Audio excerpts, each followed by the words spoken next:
샬롬. 오늘 12월 넷째 주일입니다. 그리고 크리스마스 이브 날이기도 합니다. 특히 오늘은 우리 화이트 크리스마스 이브입니다. 이렇게 아침에 일어나 보니까요, 눈이 흰 눈이 아주 소복하게 아름답게 우리 세상을 온통 하얗게 덮고 있는 것을 우리 보게 되었습니다. 하나님께서도 우리에게 포근한 은혜로 이 시간 함께 해주시기를 소망하면서 우리 강론 시작하도록 하겠습니다. 얼마 전에요, 제가 유튜브를 보는데요, 이 유튜브 영상에 아주 흥미로운 재미있는 영상이 하나 올라와서 보게 되었습니다. 다름이 아니라 환경부 장관에게 어떤 국회의원이 질문하는 그런 장면이었습니다. 아시다시피 지난 11월인가요? 지난 11월에 환경부에서 전격적으로 이 일회용 플라스틱 빨대 그리고 일회용 종이컵 이것을 가게나 또는 카페나 커피숍이나 이런 데서 사용하는 것을 원래는 금지를 해야 되는데 그걸 금지하지 않고 철회했습니다. 왜냐하면은 소상공인 또 자영업자들이 그거에 대한 이 비용이 많이 들어가서 너무 어렵다고 하니까 그것도 참 참작할 만하지 않습니까? 그래서 그것을 전격적으로 수용해서 일회용 빨대 그리고 일회용 종이컵 사용 금지하는 것을 철회하게 되었습니다. 아무래도 우리 경제적으로 좀 많이 어려운 소상공인 그리고 자영업자의 편에서 우리 환경부가 그렇게 결정을 했다고 합니다. 환경 문제와 그리고 우리 소상공인 자영업자들의 경제적인 어려움 속에서 환경 문제보다는 소상공인 자영업자의 그 어려움을 좀 더 뭐라 그럴까요? 좀 더 배려했다고 할까요? 아니면 좀 더 신경을 많이 썼다고 할까요? 그러니까 저로서는 그 영상 보면서 이게 참 뭐 환경 문제를 거론하자니 또 이쪽이 어려워지고 또 이렇게 자영업자 얘기를 들어주자니 또 환경 문제가 또 어려워지고 이거 참 이도저도 참 어려워서 이거에 대한 뭐 대안이 무엇이 없나라는 그런 질문을 하는 줄 알았습니다. 그렇지 않습니까? 소상공인 자영업자의 문제와 그리고 환경 문제 이 두 문제 사이에서 어떻게 대안을 찾을 것이냐 뭐 이런 류의 질문을 하고 또 우리 장관의 답변을 기다리는 줄 알았습니다. 그런데요, 그런 질문이 아니었습니다. 다른 것이 아니라 이 규제를 철회하는 그날 환경부에서 발표한 브리핑 자료 맨 마지막 줄이 문제였습니다. 무엇이라고 기록되어 있냐면요, 제가 읽어드릴게요. 우리 국민들께서 강제적 규제가 있으면 일회용품 사용을 줄이고 규제가 없으면 일회용품을 더 많이 사용할 것이라고 생각하지 않는다. 무슨 말입니까? 국민들이 알아서 이런 환경 문제를 생각해서 알아서 스스로 자발적으로 자원해서 어때요? 이 일회용품을 갖다가 많이 사용해 주지 않을 것이다 라는 이 환경부 발표의 이 마지막 이 부분 마지막 줄 요겁니다. 그런데요, 그 국회의원이 이게 도대체 말이 되냐 이겁니다. 왜냐하면은 어떻게 환경 문제를 국민들이 알아서 해주기를 바라냐는 것이죠. 국민들이 자발적으로 그리고 자원해서 그렇게 알아서 해주기를 바란다는 것은 있을 수 없는 거라고 합니다. 그러면 환경부가 왜 필요하냐는 거예요. 국민들이 다 알아서 하는데 환경부가 더 강력하게 규제하고 더 강력하게 통제를 해서 이 환경 문제를 이끌어 가야지 어떻게 국민들 한 사람 한 사람의 자발적인 그 선의에 기대 가지고 이러한 환경 정책을 펼 수 있느냐라고 질문하는 것이었습니다. 저는 그 내용을 보면서요, 이 환경부 브리핑 자료를 쓰신 분이 우리 교회 강론을 좀 많이 시청한 분이 아닌가라는 생각을 하게 되었습니다. 왜냐하면요, 여러분, 하나님 나라와 그리고 세상 나라의 차이가 바로 이거거든요. 그러면 세상 나라는 규제하고 통제하고, 그래서 사람들로 하여금 그거 하지 않으면 안 되게끔 푸시해서 가는 나라가 세상 나라고요. 하나님 나라는 뭐예요? 자발적으로 자원해서 스스로 기뻐서 좋아서 행하게 되어지는 그런 나라가 하나님 나라입니다. 그게 가장 중요한 차이점 중에 하나죠. 그럼 세상 나라와 하나님 나라, 세상 나라가 있고 하나님 나라가 있습니다. 하나님 나라, 세상 나라는 뭐예요? 규제 그리고 통제를 통하여서 어때요? 사람들을 이끌어가는, 그렇죠? 그래서 규제하고 통제하는 그 범위 밖으로 나가면은 어때요? 벌칙을 주거나 또는 제재를 하거나, 그렇죠? 그렇게 해서 세상 나라는 진행이 됩니다. 그렇지만 하나님 나라는 뭐예요? 자유함 속에서 자원함으로. 이거예요, 이거. 하나님 나라와 세상 나라. 그러니까 환경부 그 브리핑 자료를 만드신 분은 하나님 나라하고 세상 나라의 그 범주를 갖다가 헷갈린 거죠. 이 세상 나라에서 이거를 갖다가 하려니까 이게 되냐 이거죠. 사람들이 자발적으로 그리고 자원해서 일회용품 사용 줄이고 그리고 더 이상 일회용 종이컵 쓰지 않고, 이것은 어떻게 보면은 그 국회의원이 지적한 대로 너무너무 이 범주를 몰랐다. 세상 나라와 하나님 나라의 범주를 갖다가 착오를 일으켰다. 저는 그 영상 보면서 그렇게 생각을 했습니다. 여러분, 이 세상 나라와 하나님 나라는 다른 점들이 되게 많이 있습니다. 그 다른 점들 가운데서 몇 가지만 더 살펴보면요. 여러분, 우리나라는 영어로 표기하면 뭡니까? 리퍼블릭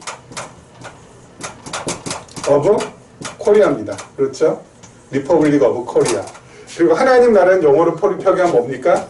킹덤 오브 갓입니다. 그렇죠? 리퍼블릭 오브 코리아라는 것은 뭡니까? 우리나라 민주공화국이기 때문에 아무래도 어때요?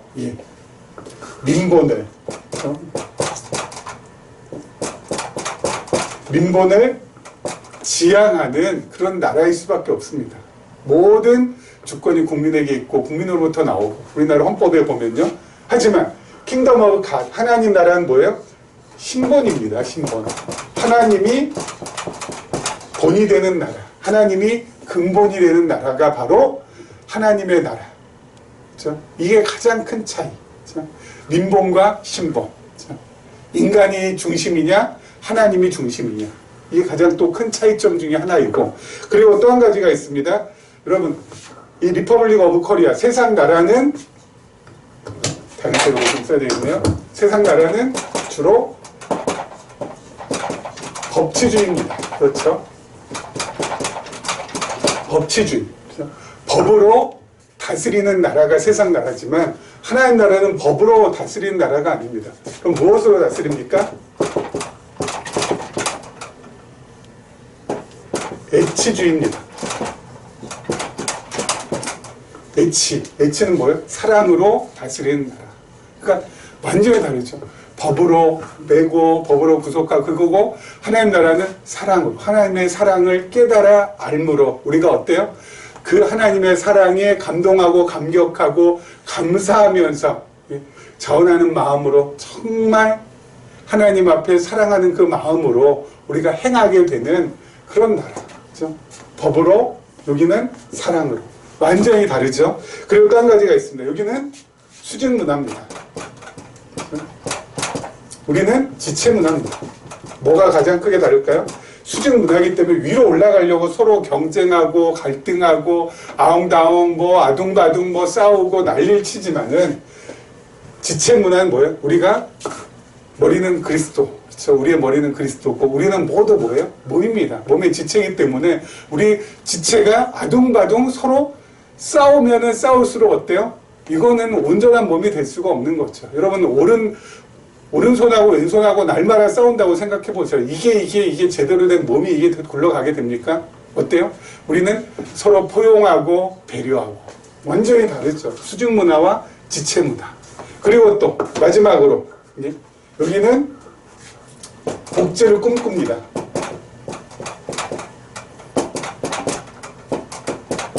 복지를 꿈꾸는데 이 복복자에다 복지자입니다. 여러분 이 복지를 꿈꾸는데 무슨 복지를 꿈꿔요? 지상에서의 복지를 꿈꿉니다.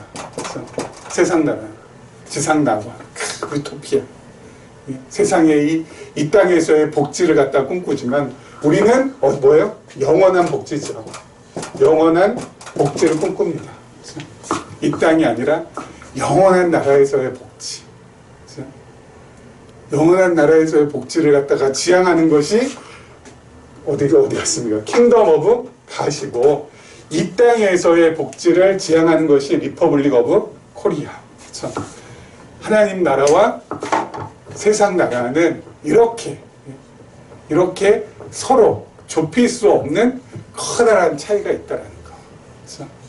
세상 나라에서 사람들의 선의에 기대서 그리고 사람들이 정말 자발적으로 자원해서 해줄 것을 바란다는 것은 이것도 있을 수 없는 일이지만 하나님 나라에서는 어때요? 하나님 나라에서는 우리가 정말 하나님을 깊이 알고 깨닫고 배우고 그러면은 우리의 믿음이 자라고 이 자란 믿음이 나로 하여금 어때요? 정말 기쁨으로 감사함으로 자유함 가운데서 자원해서 어떤 것을 하게끔 만들어준다. 완전히 달라요. 그러니까 여러분 세상 나라와 하나님 나라 완전히 달라요. 우리는 어디에 속해 있어요? 물론 세상 나라에 속해 있지만은 여기가 다가 아니라 우리는 뭐예요? 하나님 나라에 더 많이 속해 있죠. 그렇죠? 그래서 여러분 신앙생활이라는 것은 세상 나라에서 하는 것처럼 이런 식으로 하는 것이 아니라 하나님 나라의 방식으로 하는 것이 신앙생활이어야 된다라고 제가 그래서 수차례 강조하는 것입니다. 자, 오늘 본문으로 들어가 보죠. 우리 19절부터 한번 보도록 하겠습니다. 19절 아브라함의 아들 이삭의 족보는 이러하니라. 아브라함이 이삭을 낳았고 이삭은 40세에 리브가를 맞이하여 아내를 삼았으니 리브가는 바단 아람의 아람 족속 중 부두엘의 딸이요 아람 족속 중 라반의 누이였더라. 이삭이 그의 아내가 임신하지 못하므로 그를 위하여 여호와께 간구하며 여호와께서 그의 간구를 들으셨으므로 그의 아내 리브가가 임신하였더니. 그러면 리브가가 임신해야지 하나님의 언약이 계승이 됩니다. 그렇죠? 여러분 하나님의 언약은 반드시 계승이 됩니다. 누구에서부터 누구로요? 아브라함으로부터 이삭으로. 그렇죠? 여러분 그러면 이삭으로부터 또 이삭의 약속의 자녀에게 반드시 계승이 되어야 되는 거거든요. 다시 말씀드려서 여러분 이삭은 자녀가 없을 수가 없습니다. 왜요? 언약이 계승이 돼야 되니까. 그런데도 하나님께서는 어때요? 이삭에게 자녀를 주지 않으십니다. 무려 20여 년 동안. 그렇죠? 20여 년 동안. 그러니까 어때요? 이삭이 기도하게 됩니다. 그렇죠? 뭐라고요? 임신을 위하여서 간절히. 그렇죠? 이거 보면 여러분 이삭이 굳이 기도하지 않았다라고 해도 하나님께서는 이삭에게 자녀를 주셨을까요? 안 주셨을까요? 이삭이 기도해서 주셨을까요? 기도하지 않으셨어도 주셨을까요? 여러분 이삭이 기도하지 않았다 할지라도 어때요? 야곱가에서는 태어날 수밖에 없습니다. 그렇죠? 이삭이 기도했다고 해서 태어난 것이 아니라 기도하지 않았어도 어때요? 태어날 수밖에 없어요. 왜요? 하나님의 언약이 계승이 돼야 되는데 여러분 이삭에게서 대가 딱 끊긴다면 하나님의 언약이 어때요? 대를 갖다가 하나님의 언약의 대가 끊기는 것이고 그렇다면은 늘 말씀드린 것처럼 여호와라는 이름의 뜻이 언약을 신실하게 지키시는 분이신데 그 언약을 신실하게 지키시는 분이라는 여호와의 이름에 스스로가 먹칠하는 것이 되기 때문에 어때요? 네. 반드시 이삭이 자녀를 낳을 수밖에 없다고요. 기도하지 않았어도. 그런데 어때요? 이삭으로 하여금 기도하게 하십니다. 왜 그럴까요? 예? 이삭으로 하여금 기도하게 하신다고요. 예? 왜 기도의 과정을 갖다가 거치도록 하나님께서는 하시는 걸까요? 이유가 뭘까요? 예? 우리도 예수를 그리스도로 알고 믿어서 하나님의 자녀, 그리스도의 제자가 전부 다 되었습니다. 그러면은 여러분 이 거칠고 힘들고 어려운 광야 같은 인생길 걸어가지 않고 바로 하나님 나라로, 새하늘과 새 땅으로 하나님께서 어때요? 우리를 이끌어 가실 수 있잖아요. 그런데 그렇게 하지 아니하시고 어때요? 반드시 이 광야 같은 인생길 갖다가 걷게 하십니다. 그리고 저 하늘을 소망하며 저 하나님 나라를 꿈꾸며 기도하게 하신다고요. 기도하게 하신다고요. 왜 그럴까요? 왜 그럴까요? 그냥 그 과정 다 생략하고 확 그냥 어때요? 하나님 나라로 우리를 이끌어 가시면은 괜찮을 텐데 반드시 어렵고 거칠고 우여곡절 겪고 그리고 기도하지 않으면 안 될 상황 만들어내셔서 기도하게 하셔서 어때요? 우리로 하여금 그렇게 이끌어 가신다. 왜? 예? 그 이유가 뭘까요? 예? 우리 교회도 그렇습니다. 하나님께서 돌들을 들어서 어때요? 돌들을 들어서 하나님 나라의 자녀로 삼을 수 있어요. 그렇죠. 돌들을 들어서 하나님 나라의 자녀로 삼으실 수 있는데 예? 수많은 사람들이 모여서 복잡 우리 교회 그렇게 만드실 수도 있는데 그렇게 하지 아니하시고 정말 어때요? 연약하고 부족하고 여리여리한 우리들을 부르셔가지고 하나님의 교회로 만드시고 꺼져갈 듯 꺾어질 듯 꺼져가는 등불처럼 그리고 꺾어질 듯한 상한 갈대로 하나님께서 만드셔서 우리로 하여금 교회를 위해서 기도하지 않으면 안 되게끔 하셔서 우리를 이끌어 가신다고요. 왜 그렇게 하실까? 그냥 이루시면 되잖아요. 그냥 이루시면 되죠. 아니 이삭에게 이삭과 리브가 사이에서 하나님께서 자녀를 그냥 바로 주시면 되잖아요. 근데 왜 안 주시고 그렇게 우여곡절을 겪게 하시고 기도하게 하실까? 그냥 새하늘과 새 땅 바로 우리가 들어가게 하시면 될 것이지 왜 이 거친 광야 같은 세상 살게 하시고 기도하게 하시면서 그렇게 버티고 그렇게 한 걸음 한 걸음 이끌어 가실까? 우리 교회 그냥 하나님께서 확 그냥 뒤집어 놓으셔서 북적북적하게 만드시지 그렇게 하지 아니하시고 그냥 여리여리하게 이렇게 이끌어 가시면서 우리로 하여금 기도하게 하실까? 왜 그렇게 하실까? 그것은 다른 것이 아닙니다. 하나님께서 바로 100% 1000% 일하실 수 있죠. 하나님께서 무에서 유를 만들어내시고 또 있는 것도 없게 하시는 하나님이신데 왜 그걸 못하시겠어요? 그렇지만 그렇게 하지 아니하신 이유는 우리를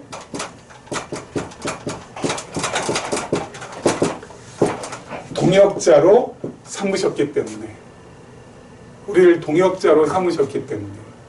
우리를 동역자로 삼으셨다는 건 뭐냐면 하나님께서 그냥 이삭에게 그냥 바로 자녀 주시면 되고요. 우리도 그냥 새하늘과 새 땅 바로 들어가면 되고요. 우리에게 복잡하게 만드시면 되잖아요. 우리 기도 같은 거 다 필요 없이. 근데 하나님께서 어때요? 그냥 하시면 되잖아요. 근데 그렇게 안 하시고 굳이 이삭도 나도 우리도 기도하게끔 만드시는 것은 우리를 동역자로 삼으셨기 때문에 그렇다고요. 무슨 뜻이에요? 여러분 하나님께서 바로 전부 다 모든 것들을 이루어내시면은 우리가 뭐예요? 하나님께 감사할 것도 없고 그리고 하나님 앞에서 기뻐할 것도 없어요. 왜요? 그냥 다 됐나 보다. 우리가 감사할 게 뭐가 있으며 기뻐할 게 뭐가 있어요. 그냥 하나님께서 다 하셨으니까 그냥 그런가 보다 하고 그냥 지나가는 거죠. 그냥. 그런데 우리를 동역자로 삼으셨다는 것은 함께 일하는, 그렇죠? 함께 일하는 자로 삼으셨다는 것은 뭐예요? 우리로 하여금 하나님과 더불어서 함께 기쁨을 나누고 그리고 하나님께 감사할 수 있는 그러한 마음을 하나님께서 주시기 위해서 어때요? 그렇게 우여곡절 속에서 기도하게 하시고 그렇게 힘든 상황 속에서 기도하시고 이렇게 여리여리한 환경 속에서 기도하게 하시는 거예요. 그런 다음에 이루어 주시면은 어때요? 우리가 하나님께 감사가 나오고 하나님과 더불어 정말 큰 기쁨을 나누고 함께 즐거워하고 함께 감사할 수 있기 때문에 이게 없으면 우리를 동역자로 삼지 않으셔서 하나님께서 일방적으로 막 그냥 하시면 되지 뭐. 예? 근데 그게 아니니까. 그래서 어때요? 이렇게 하나님께서 우여곡절 겪게 하시고 기도가 나오도록 만드셔서 결국 어때요? 이루어내신다고. 그래야 감사도 터지고 기쁨도 터지고 찬양도 터지고. 그러니까 네? 여러분, 하나님께서 우리를 동역자로 삼으셨다는 것을 잊지 않으셨으면 좋겠어요. 그래서 우리로 하여금 기도하게 하신다. 물론 그 기도는 뭐야? 언약을 붙들고 하는 기도해야 되겠고, 언약이 성경에 나와 있지 않다면은 무엇을 붙들고 기도해야 돼요? 하나님의 뜻을 붙들고 하는 기도가 돼야 되겠죠. 언약을 붙들고 하는 기도, 그리고 하나님의 뜻대로 하는 기도가 돼야 되겠죠. 그래서 어때요? 이루어지게 되면 하나님께 더 큰 감사, 더 큰 기쁨을 드릴 수가 있는 거죠. 그래서 하나님께서 어때요? 이삭으로 하여금 20년 동안 리브가가 임신하지 못하게 하시고 이삭이 기도하게끔 만드세요. 그런 다음에 리브가가 임신하게 되면은 20년 만에 임신하게 되면은 어때요? 이삭이 어때요? 더 큰 감사가 나올 것이고 더 큰 기쁨을 나누게 될 것 아니겠습니까? 그래서 하나님께서 그렇게 이끌어 가신다라는 거. 우리를 동역자로 삼으셨기 때문에. 그래서 늘 잊지 마세요. 우리는 하나님의 자녀입니다. 그리고 예수 그리스도의 제자입니다. 그리고 성령님의 동역자가 바로 우리입니다. 이런 놀라운 은혜를 우리가 입었다는 사실을 늘 기억하면서 살아가는 것이 너무너무 슬기롭게 살아가는 길이 되는 것입니다. 자, 그 다음 절 한번 보도록 하겠습니다. 그 다음 절 22절부터 한번 보겠습니다. 그 아들들이 그의 태 속에서 서로 싸우는지라 그가 이르되 이럴 경우에는 내가 어찌할꼬 하고 가서 여호와께 묻자온대 여호와께서 그에게 이르시되 두 국민이 내 태중에 있구나. 두 민족이 내 복중에서부터 나누이리라. 이 족속이 저 족속보다 강하겠고 큰 자가 어린 자를 섬기리라 하셨더라. 그 해상 기한이 찬즉 태에 쌍둥이가 있었는데 먼저 나온 자는 붉고 전신이 털옷 같아서 이름을 에서라였고 후에 나오는 손으로 에서의 발꿈치를 잡았으므로 그 이름을 야곱이라 하였으며 리브가가 그들을 낳을 때에 이삭이 60세였더라. 아멘. 자, 드디어 어때요? 리브가가 임신하게 됐는데 이 복중에서 이 임신한 이 배에서 서로 투닥투닥 싸웁니다. 아마 서로 발길질하고 그랬나 보죠? 그러니까 이게 도대체 어떻게 된 일이냐고 하나님께 여짜오니까 하나님께서 뭐라고요? 복중에 두 아이 서로 나누이리라. 그러면서 큰 자가 작은 자를 섬긴다고. 여러분 큰 자는 누굽니까? 에서가 되겠죠? 작은 자는 누굽니까? 야곱이 되겠죠. 여러분 작은 자가 큰 자를 섬기는 것이 세상의 순리고 도리인데 이건 거꾸로 된다고요. 거꾸로 된다고요. 어떻게 해요? 큰 자가 작은 자를, 형이 아우를 섬기겠다고 합니다. 그래서 여러분 이 말씀을요 로마서에서는 무엇이라고 해석하는지 한번 확인해 보도록 하겠습니다. 로마서 9장 10절부터 한번 보도록 할게요. 오늘 이 본문의 이 말씀을 로마서가 어떻게 해석하고 있는지. 그뿐 아니라 또한 리브가가 우리 조상 이삭 한 사람으로 말미암아 임신하였는데 그 자식들이 아직 나지도 아니하고 무슨 선이나 악을 행하지 아니할 때에 택하심을 따라 되는 하나님의 뜻이 행위로 말미암자 오직 부르시는 이로 말미암아 서게 하려 하사 리브가에게 이르시되 큰 자가 어린 자를 섬기리라 하셨나니. 여러분 엄마 뱃속에서 여러분 야곱도 그렇고 에서도 그렇고 무슨 착한 행실을 하겠습니까? 뭐 하나님을 더 많이 사랑하겠습니까? 뭐 선한 영향력을 끼칠 수 있겠습니까? 엄마 뱃속에서 아이가 복중에 들었는데 아니 그 안에서 무슨 선한 행위, 무슨 악한 행위, 행위가 무슨 행위를 할 수 있겠어요? 그렇죠. 아니 야곱이 뱃속에서 에서보다 착한 일 많이 하고 선한 영향력을 막 끼치고 막 하나님 더 사랑하고 하나님 더 잘 믿고 그래서 작은 자가 큰 큰 자가 작은 자를 섬기리라. 이렇게 하나님께서 말씀하셨을까요? 예? 엄마 뱃속에서 야곱은 정말 특출하게, 예? 뭔가 뭐 대단해서 막 신앙심이 뭐 출중해서, 예? 아니 엄마 뱃속에 있는데 무슨 선한 행위를 할 수 있으며 뭐 무슨 착한 행실을 할 수 있겠어요? 예? 그럼 도대체 뭐예요? 행위로 말미암지 않고 오늘 로마서는 뭐라고 해석합니까? 첫째, 하나님의 뜻. 그렇죠? 택하심을 따라 하나님의 뜻. 하나님께서 택하셨다는 겁니다. 택하셨다는 거예요. 그렇죠? 택하셨다. 언제 택하신 거예요? 복중에서? 아니요. 이미 창세 전에. 그렇죠?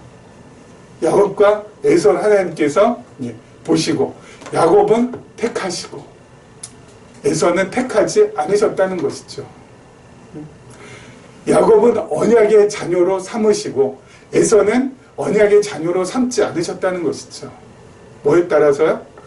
택하심을 따라서 하나님의 뜻대로. 하나님의 뜻대로. 그래서 큰 자가 에서가 작은 자 야곱을 큰 자 언약의 자손이 아닌 자가 작은 자 언약의 자녀를 큰 자 택하심을 받지 못한 자가 작은 자 택하심을 받은 자를 섬기겠다는 것입니다. 그렇죠? 다른 것이 아니라. 그러면은 당장이 우리 지금 현대를 살아가는 현대인들과요 또 현대 신학자들은 이런 말씀을 받아들이지 못해요. 아니 어떻게 이럴 수 있냐는 겁니다. 이게 말이 되냐는 거예요. 이거 너무 불공정하고 불공평하다는 겁니다. 아니 뭐 착한 행실, 뭐 못된 행실을 통해서 택하고 택하지 않아야지. 아니 어떻게 엄마 뱃속에 있는데 거기에서부터 이미 어때요? 결정이 나냐 이거예요. 말도 안 된다. 차라리 불교가 더 합리적이다. 왜? 인과응보에 따라서 상선벌학을 하니까. 차라리 불교가 훨씬 더 합리적인 것이다. 기독교는 너무 무대포고 기독교는 너무 불공정하고 불공평하다. 그렇게 치고 들어옵니다. 현대인들과 심지어 현대 신학자들조차도 받아들이질 못하고. 이걸 어떻게 이 사람들이 이거 어떻게 해야 되겠습니까? 여러분, 우리가요, 남자와 여자가 만났을 때,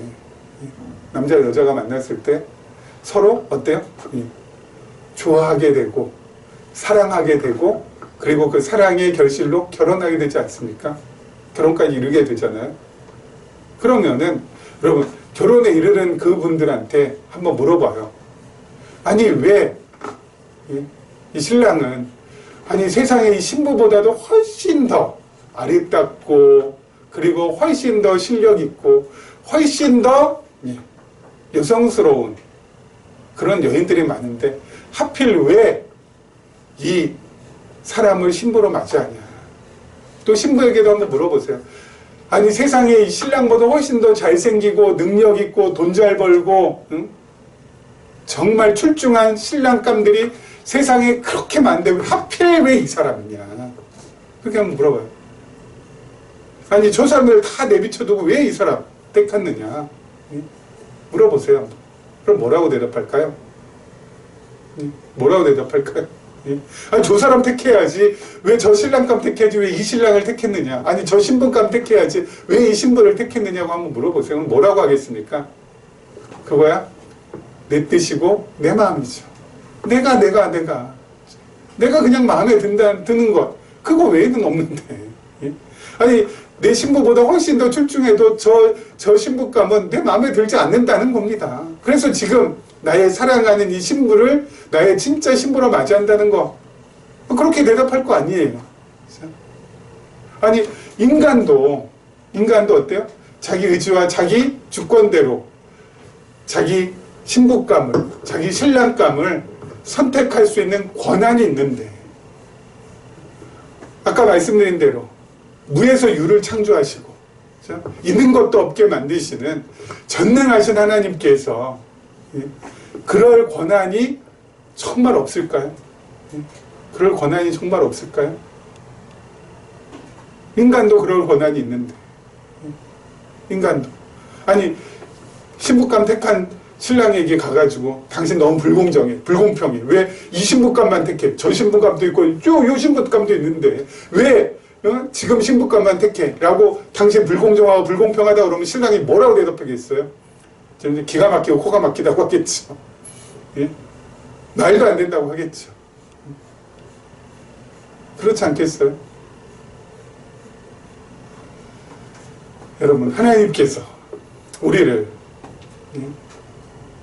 에서가 아닌 야곱의 반열에 세워주셨습니다. 그리고 하나님께서 2000여 년 전에 이 땅에 예수 그리스도를 보내주셨어요. 예수 그리스도를 보내주신 이유가 바로 뭐예요? 모든 인류를 위해서 보내주셨나요? No, 아닙니다. 하나님의 자기 백성, 하나님의 자기 사랑, 야곱의 반열에 서 있는 바로 저와 여러분을 위해서 이 땅에 예수 그리스도를 보내주셨다고요.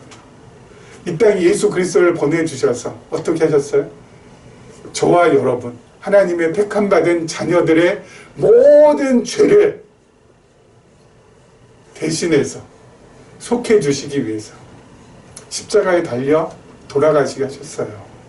예. 여러분, 예수님께서 이 땅에 오신 이유는 바로 여기 있는 우리 때문에 오신 거예요. 그렇기 때문에 여러분, 우리가 아니고서는 세상의 그 어떤 누구도 예수님께 진정한 감사, 예수님께 진정한 기쁨, 예수님께 진정한 영광을 돌릴 사람이 없는 것입니다.